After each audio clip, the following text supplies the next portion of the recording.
tinapay ang batong ito.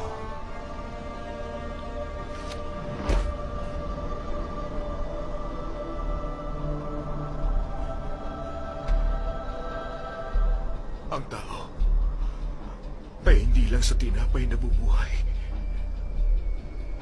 kundi sa bawat salitang nagmumula sa Panginoon.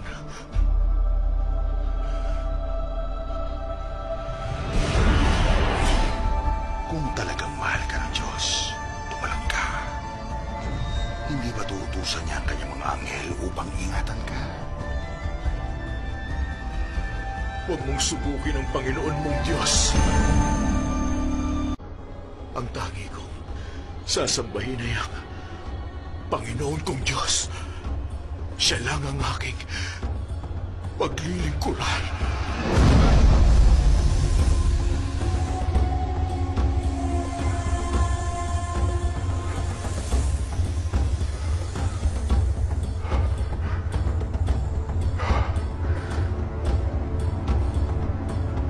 Napagtagumpayan ni Jesus ang panunungsod sa Satanas. Mula noon, pinaghandaan niya ang kanyang misyon. Ngunit hindi na niya makakasama si Juan Bautista na noon ay pinadakip ni Antipas.